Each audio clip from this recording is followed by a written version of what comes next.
Hello everyone, आज की इस क्लास में मैं आप सभी को मैथ का एक्सपेक्टेड पेपर कराने वाली हूँ एग्ज़ाम एनालिसिस के आधार पे। तो ये क्लास ग्रुप डी एग्ज़ाम के लिए इम्पॉर्टेंट है और आज है क्लास नंबर 15। स्टार्ट करती हूँ आज के इस क्लास। पहला क्वेश्चन है, क्वेश्चन दे रखा है, एक बेईमान दुकानदार अपनी वस्तु को क्रय मूल्य पर बेचने का दावा करता है परंतु 30% कम वजन का प्रयोग करता है, तो लाभ प्रतिशत निकालनी है। यहाँ दे रखा है 30%। सबसे पहले इस परसेंटेज को हमें कन्वर्ट करना होगा फ्रैक्शन में, यानी 30/100 कर लेंगे। शून्य से शून्य चला जाएगा तो यहाँ से आ रहा है 3/10। 30% का फ्रैक्शन वैल्यू 3/10 आ रहा है। ये जो आता है डिनोमिनेटर में ये होता है, यहाँ पर ये हो जाएगा वज़न का रेशियो यानी वेट का अनुपात, और इस वज़न पे उसने 3% की कमी कर दी। 30% की इस वज़न पे 3 का कमी कर रहा है, यानी 3 रेशियो का यहाँ कमी कर रहा है, तो यहाँ से आ जाएगा वेट का रेशियो 10 था, 10 में 3 रेशियो की कमी होने के कारण 7 हो जाएगा, 10 से 7 हो जाएगा। और जब भी यहाँ पर बेईमान दुकानदार वाला क्वेश्चन पूछा जाता है तो उसमें ये कंसेप्ट लगता है हमेशा प्राइस का उल्टा होता है वज़न का रेशियो, हमेशा प्राइस का उल्टा होता है वज़न का रेशियो। तो यहाँ पर वेट का रेशियो 10 से 7 है, तो 7 से उल्टा हो जाएगा, 7 से 10 हो जाएगा प्राइस का रेशियो 7 से 10 हो जाएगा। पहले मूल्य 7 था, अब 10 में बेच रहा है, यानी 3 का प्रॉफिट हो रहा है। लाभ पूछा गया है तो यहाँ से 3 का प्रॉफिट हो रहा है।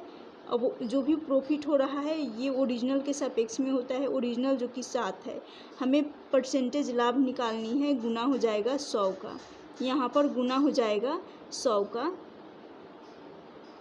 यहाँ 100 का गुना हो जाएगा, यानी 100 इंटू 300 बटा हो जाएगा 7। इसको सॉल्व कर लेंगे, इम्प्रॉपर अनुचित भिन्न है, इसको सॉल्व करेंगे तो ये हो जाएगा 7 42 सही 6/7। इस क्वेश्चन का राइट आंसर हो जाएगा। उम्मीद करती हूँ ये क्वेश्चन आप सभी को समझ में आ गया होगा। ऑप्शन सी इस क्वेश्चन का राइट आंसर हो जाएगा।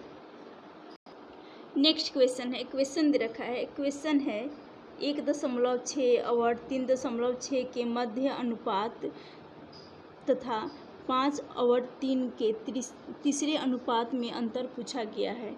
तो जब भी मध्य अनुपात यानी मीन प्रोपोर्शनल निकालना है तो उसके लिए मीन प्रोपोर्शन के लिए ये बराबर होता है अंडर रूट के मीन प्रोपोर्शन निकालने का ये कंसेप्ट होता है।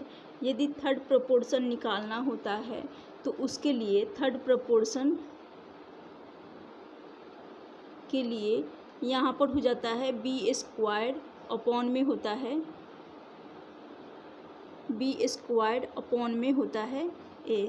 ये थर्ड प्रोपोर्शन निकालने का कंसेप्ट होता है। तो सबसे पहले हमें मीन प्रोपोर्शन मध्य समानुपात निकालनी है, तो उसके लिए जैसा कि यहाँ पर दे रखा है 16, तो यहाँ अंडर रूट हो जाएगा 1.6 गुना हो जाएगा 3.6।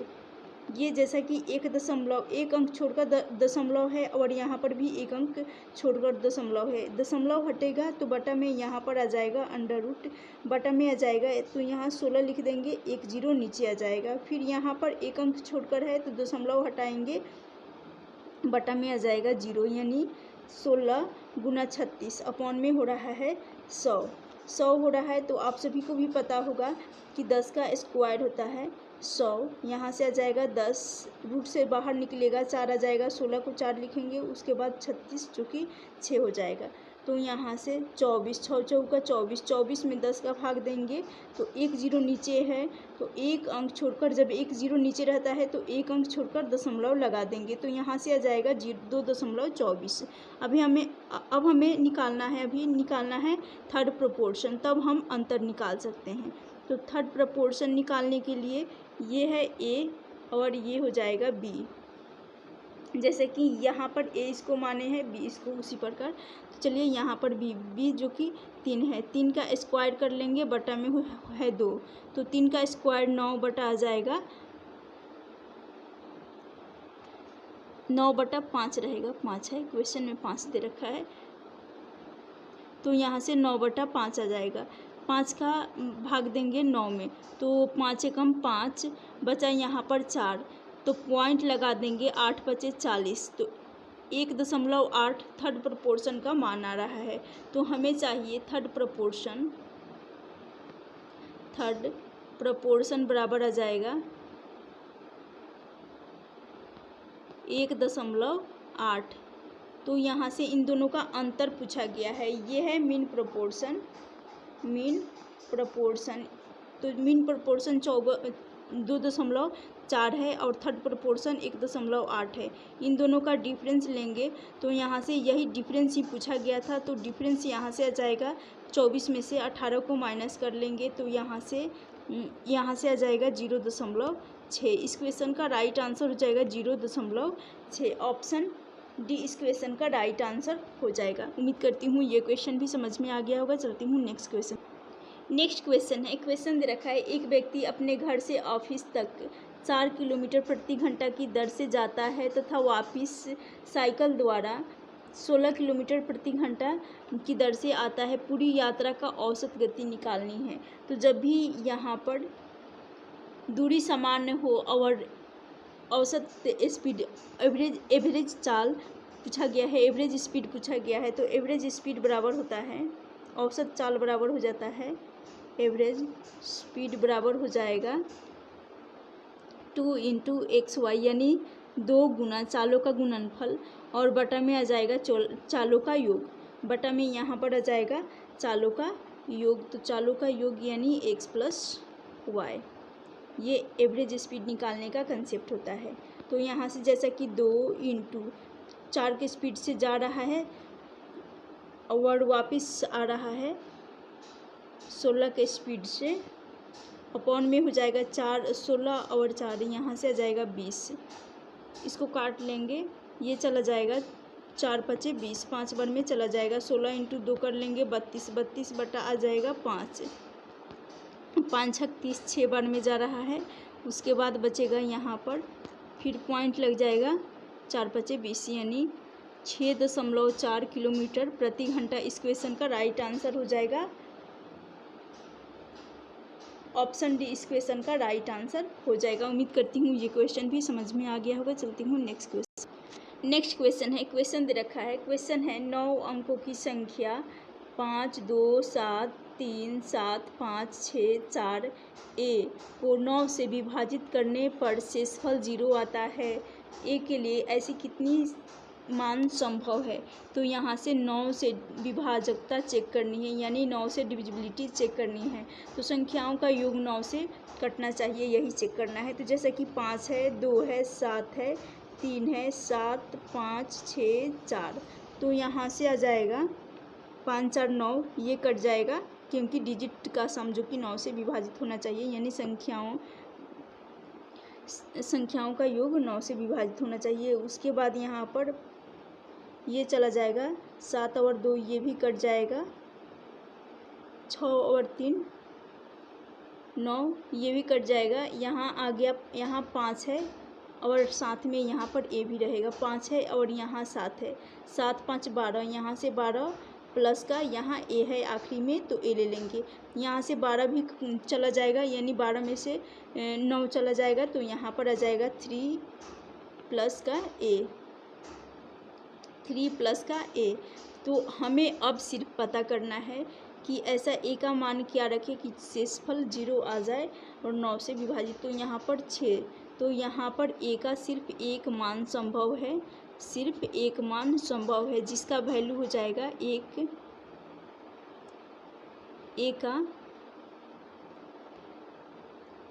एक मान संभव है जिसका वैल्यू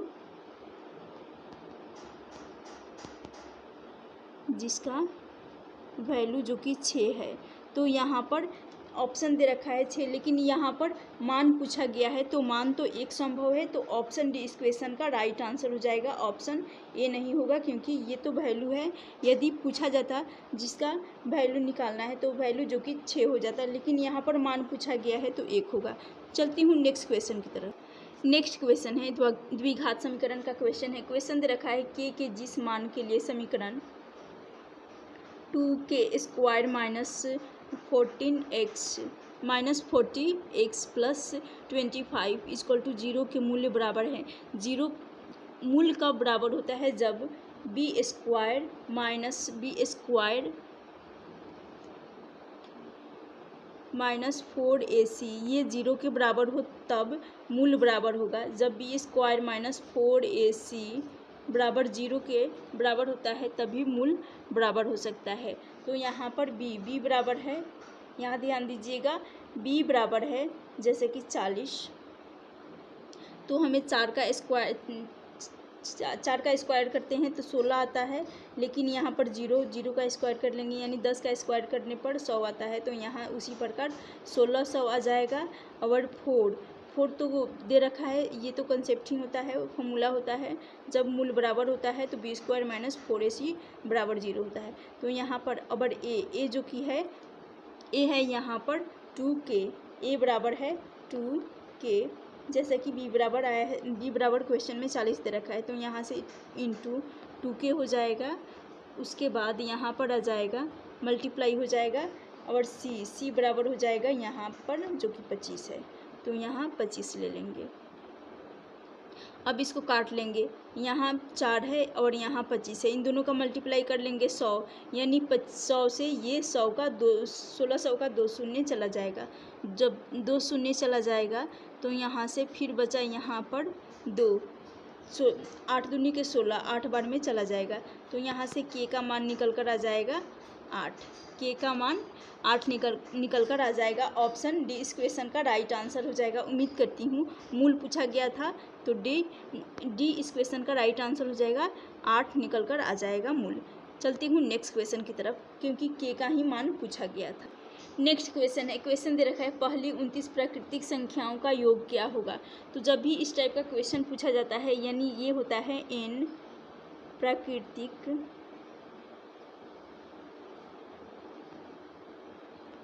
संख्याओं का योग होता है, संख्याओं का योग बराबर होता है n इंटू n+1 और बटा में होता है 2, यानी प्राकृतिक संख्याओं का योग निकालनी हो तो उसके लिए ये वाला कंसेप्ट लग जाता है n इंटू n+1/2। तो जैसा कि n बराबर जो कि 29 है, तो यहाँ पर हो जाएगा 29 इंटू 29 प्लस n+1 कर लेंगे यानी 29 + 1 कर लेंगे 30, 30 बटा हो जाएगा 2, 2 से काटेंगे 30 को 15 बार में चला जाएगा। 29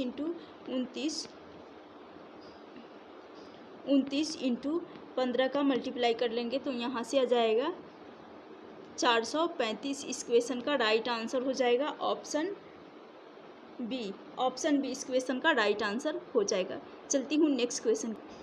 कंपाउंड इंटरेस्ट का क्वेश्चन है, बेहद ही इंपॉर्टेंट है। क्वेश्चन दे रखा है किसी धनराशि पर 2 वर्ष का चक्रवृद्धि ब्याज 25,000 रुपये है, उसी धनराशि पर 4 वर्ष का चक्रवृद्धि ब्याज 81,250 है। तो धनराशि ज्ञात करनी है यानी पी हमें प्रिंसिपल हमें पता करनी है और यहाँ पर ब्याज दे रखा है जो कि ब्याज है 2 वर्ष का यहाँ पर कंपाउंड इंटरेस्ट ये है ब्याज 25,000 रुपये है। फिर उसके बाद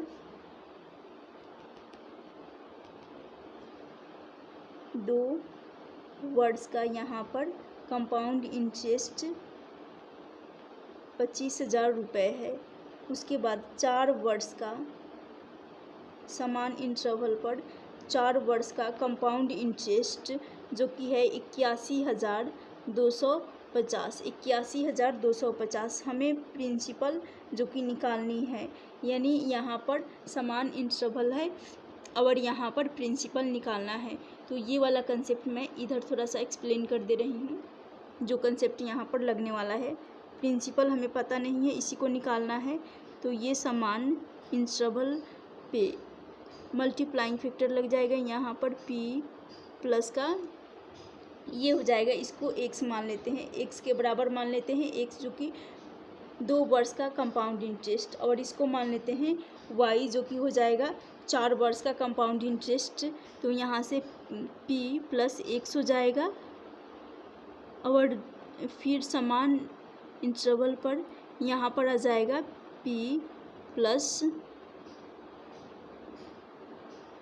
y। तो यहाँ पर जैसा कि ये है, इसमें हमें p का यानी प्रिंसिपल का भाग देना होगा p अपॉन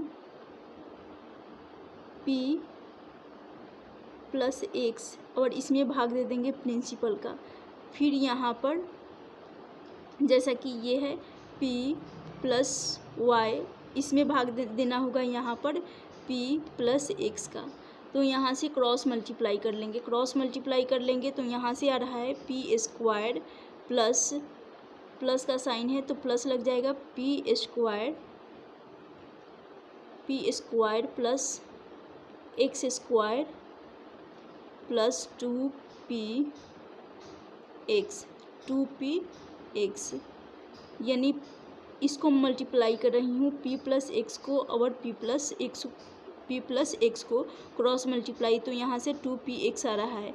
इसको फिर बराबर कर लेंगे, इस p प्लस y का मल्टीप्लाई कर लूँगी, तो यहाँ से हो जाएगा p स्क्वायर प्लस py। तो यहाँ से p स्क्वायर से p स्क्वायर कट जाएगा, कटने के बाद यहाँ पर आ रहा है, यहाँ हो जाएगा x स्क्वायर बराबर का, यहाँ से y, यहाँ से p को कॉमन ले लेंगे, y माइनस हो जाएगा, यहाँ पर है 2x, यहाँ है 2x, 2px है, तो यहाँ पर p को कॉमन ले लेंगे, तो ये बराबर हो जाएगा, यानी p बराबर हो जाएगा यहाँ पर x स्क्वायर बटा में हो जाएगा y माइनस 2x। ये कंसेप्ट बन रहा है, यानी p बराबर x स्क्वायर, यानी हमें धनराशि निकालनी है, प्रिंसिपल निकालनी है, तो p बराबर x स्क्वायर अपॉन में हो जाएगा y माइनस 2x। ये वाला कंसेप्ट यहाँ आ रहा है। अब इसको सॉल्व कर लेंगे, जैसा कि x का मान जो कि दे रखा है 2 वर्ष का कंपाउंड इंटरेस्ट 25,000 है, यानी ब्याज 25,000 है। 4 वर्ष का समान इंटरवल पर 4 वर्ष का कंपाउंड इंटरेस्ट 81,250 है, तो यहाँ से आ रहा है। अब इस कंसेप्ट में पुट कर देंगे, हमें प्रिंसिपल जो कि निकालनी है और x का मान है, x का इंटरेस्ट, x बराबर जो कि इंटरेस्ट है इसका 25,000 रुपये, और 25,000 रुपये x बराबर x स्क्वायर है, तो 25,000 का स्क्वायर कर लेंगे, 25,000 इंटू 25,000, और बटा में जैसे कि y बराबर जो कि है यहाँ पर y माइनस 2x है, y माइनस का 2x है, तो यहाँ से 81 जो कि दे रखा है 81,250, और यहाँ पर आ जाएगा x का मान 25,000 है, तो 25 इंटू 2 कर लेंगे तो 50 हो जाएगा, यहाँ से 50,000 हो जाएगा, 50,000 हो जाएगा। यहाँ से इन दोनों का डिफरेंस लेंगे तो डिफरेंस हो जाएगा 81, और ये 50,000 में से 81,250 और 50,000 में से यहाँ पर डिफरेंस निकालेंगे, तो यहाँ से आ रहा है 31,250 आ जाएगा, 31,250 आ जाएगा, और यहाँ पर है जैसा कि 25,000 इंटू 25,000 है, तो यहाँ से इंटू 25, इनका मल्टीपल होता है 25 और 25 का, जो कि 625 होता है। इस 625 से इसको काटेंगे तो ये 5 बार में चला जाएगा, ये 5 बार में चला जाएगा, लेकिन एक जीरो भी रहेगा। उसके बाद यहाँ पर रहेगा 50 से ये 1000 जो कि चला जाएगा, यानी यहाँ से आ जाएगा 2000 इस क्वेश्चन का। तो यहाँ से 50 दूनी, यहाँ है 1000 है तो 50 दूनी के 100, 50 दूनी के 100 2 बार में जा रहा है, यानी यहाँ पर आ रहा है 20 आ रहा है, और यहाँ पर है 3 जीरो, तो 20 इंटू 3, यानी यहाँ से आ रहा है 20,000। ऑप्शन हो जाएगा, ऑप्शन सी इस क्वेश्चन का राइट आंसर हो जाएगा। उम्मीद करती हूँ ये क्वेश्चन भी आप सभी को समझ में आ गया होगा। कुछ नहीं करना था यहाँ पर इस कंसेप्ट में, यानी p बराबर एक्स स्क्वायर, इसको डायरेक्टली याद भी किया जा सकता है। p बराबर प्रिंसिपल हमें पता करनी है, तो p बराबर एक्स स्क्वायर अपॉन में हो जाएगा y माइनस 2x। तो ये x जो कि होता है दूसरे वर्ष का, यहाँ पर हो जाएगा इंटरेस्ट, और y हो जाएगा 4 वर्ष का इंटरेस्ट। तो इसमें पुट करना था और आंसर निकालना था। उम्मीद करती हूँ आज का ये सेशन आप सभी को पसंद आए। यदि पसंद आए तो प्लीज़ लाइक ज़रूर करना। जो चैनल पे नए हैं चैनल को भी सब्सक्राइब कर लीजिएगा। Thank you for watching this session.